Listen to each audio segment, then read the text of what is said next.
Before we jump in, let me ask, have you ever stared at a test question and thought, wait, what is this even asking?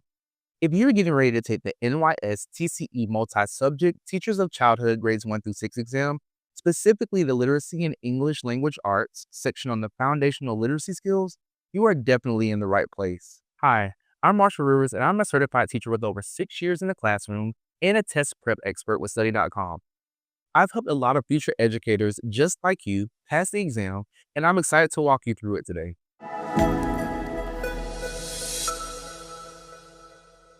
In this video, we're going to break down a few real-style questions focused on foundational literacy skills, which includes things like phonological awareness, decoding, fluency, and language development. This part of the test can feel overwhelming, but with the right strategies and a little guided practice, you'll gain the confidence to tackle any question that comes your way. I'll explain how these questions are structured and give you some tips to avoid common mistakes. So by the end of this video, you'll have a stronger grip on the competency and know exactly how to approach it. All right, let's get started and check out our first set of questions. Question number 1. A second grade teacher is working with a student who can blend phonemes to form simple words like C-A-T, cat, but has difficulty when asked to break apart spoken words into individual sounds.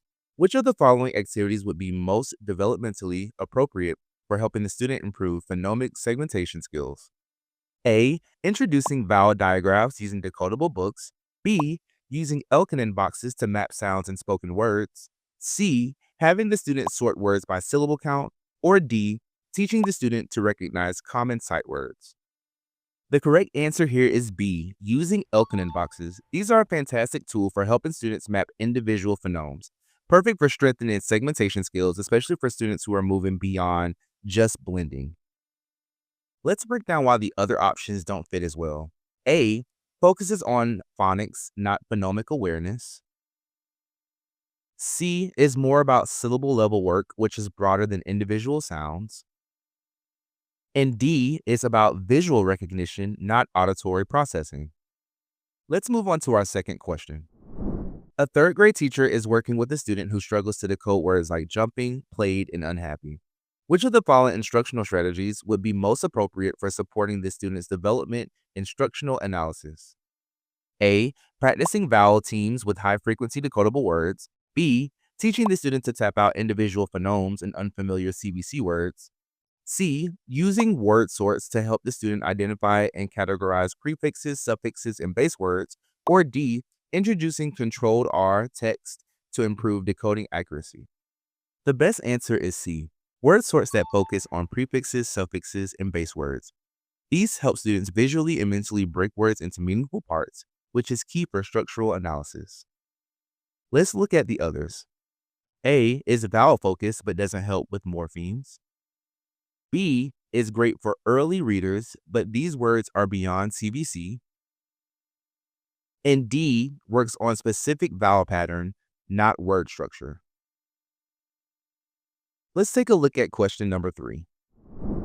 A fifth grade teacher wants to support students' understanding of key tier 2 vocabulary words in an informational text about the water cycle.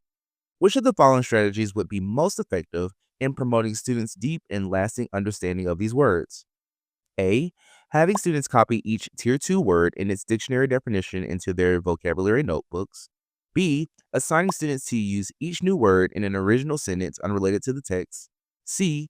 Giving students a vocabulary quiz after a single exposure to the new words. Or D. Engaging students in using the words in multiple oral and written contexts connected to the content. The correct choice is D. When students actively use new vocabulary in both speaking and writing, and in ways that connect to what they're reading, they're far more likely to understand and remember it. As far as the other answers, A is too passive. B disconnects the word from the meaning. And C, after one exposure, it's not enough to stick. Let's take a look at our last question, question 4. During a shared reading of a narrative nonfiction text about a historical figure, a fourth grade teacher wants to enhance students' text comprehension. Which of the following teacher actions would best support students' ability to analyze the text using evidence-based responses? A. Asking students how the story made them feel and having them share their personal reactions. B. encouraging students to guess what might happen next based on the illustrations. C, prompting students to compare the character's actions in the text with another historical figure and cite textual details. Or D, assigning students to rewrite the ending of a story in a more modern setting. The strongest answer here is C.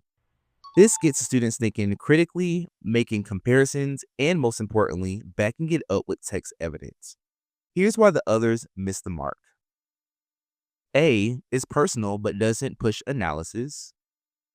B is a surface level prediction. And D is creative but not analytical. You did great walking through those examples with me. Just to recap, today we focused on foundational literacy skills. That includes phonics, decoding, fluency, and how students built their early reading abilities. Remember the strategies we talked about.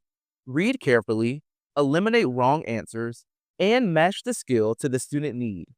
These tips can really help you avoid those small errors that cost big points. If you found this video helpful, be sure to check out our NYSTCE Multi-Subject playlist right here on this channel. And for even more detailed practice, including full-length tests, hundreds of real-style questions, and short targeted lessons, head over to study.com and explore our NYSTCE test prep course. Study.com students have a 92% pass rate, and we love for you to be next. Don't forget to like and subscribe and leave your questions or success stories in the comments. Thank you for watching and happy studying.